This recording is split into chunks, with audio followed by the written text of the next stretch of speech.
Welcome to Should I Be Excited? This is a series where we go into the background and history of the people and companies behind new and sometimes even old video games. If you enjoy the video, please leave a like. Or if you really like it, come on over to my Twitch. I stream every Monday, Wednesday, and Friday at twitch.tv/wolvesofpirates. Link in the description. So, today, on this episode, we're going to talk about New World. If you guys don't know, New World is an action MMO slated for an August 2020 release. I mean, it's honestly always nice seeing any new MMOs come out, hopefully to kind of spice up the already saturated market. However, new MMOs have a very hard time staying relevant for very long. Rip Wildstar.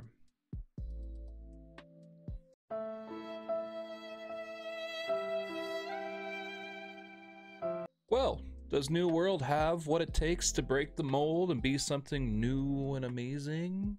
Or will it be something that we've already seen time and time again? Well, let's take a look at the history of the studio that is behind the game to get an idea of what to expect. New World is being created by Amazon Studios. Yes, the same Amazon you use to get items you forgot from the store and items you don't want anyone to know about. Amazon Game Studios has been behind some mobile games like Living Classics, came out in 2012. Tales from Deep Space came out in 2014, but they would not leave the Amazon App Store until 2019 with their first console game, the Grand Tour. The Grand Tour is a racing game based off the show by the same name.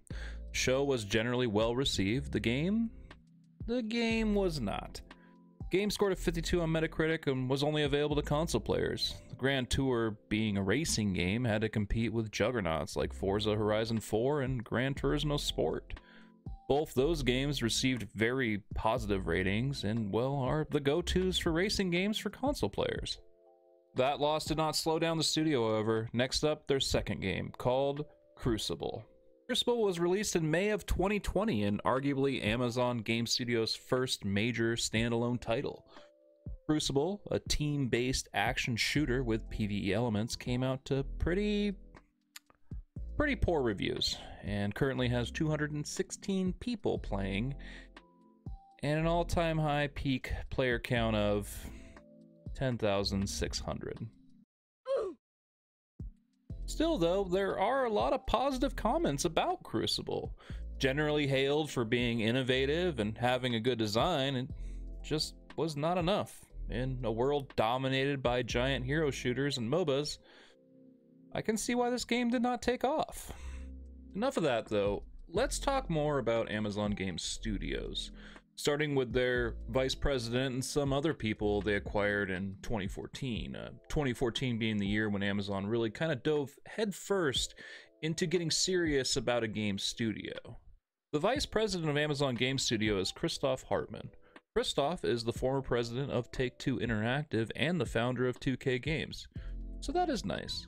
However, other hired talent is now gone. In 2014, they hired Clint Hawking, who was behind Far Cry 2, and Kim Swift, who was behind Portal. Both those people made the news when Amazon founded a game studio, but they left shortly after, Kim going to EA and Clint returning to his previous job at Ubisoft. Also in 2014, Amazon Game Studios acquired Double Helix Games. Double Helix is mostly known as the people behind Silent Hill Homecoming in 2008, Killer Instinct in 2013, Front Mission Evolved in 2010, and Strider in 2014. Still though, who was directly behind New World? Who was the main person behind the game? Well, that would be none other than the New World game director, Scott Lane. Who is that, you ask? Well, let's look into it. Scott Lane's most recent game that he worked on was WWE All-Stars in 2011, where he was the general manager. Before that, well, that was TNA Impact in 2008, where he was the studio head. Yeah, another wrestling game. Now, Scott has been working on or around games since 1990, so in that regard, he has plenty of experience. However, if we look at the games he made or worked on that are similar to New World, well, that list is small. For example, he was the senior producer to Hunter the Reckoning in 2002, executive producer for Baldur's Gate Dark Alliance 2 in 2004, and the executive producer for Gauntlet 7 Sorrows in 2005. That's really it. He never worked on an MMO, and his fantasy games he worked on happened 15 years ago. In fact, Scott mostly has worked on sports games during his career, and to top it all off, a lot of the games that Scott was behind were, well, flops. Not exactly someone I would hire on as a game director for an MMO. However, I don't want to say he will do a bad job. He has been game silent since 2011, and 9 years is a long time. So maybe he'll surprise us. At least I hope so. How do I feel personally about the game? Well, I'm excited. I think mostly because I want to play a new MMO, and I do love fantasy. However, looking at the history and who is working on the game, it is kind of hard to maintain that excitement. Nonetheless, as soon as the game goes into beta, I'll be streaming the game. Twitch.tv/wolvesofpirates. So hopefully now that you know the history behind Amazon Game Studios and some of the information about the game director Scott Lane, you can answer the question, should I be excited? What? What? What? What? They can parry you?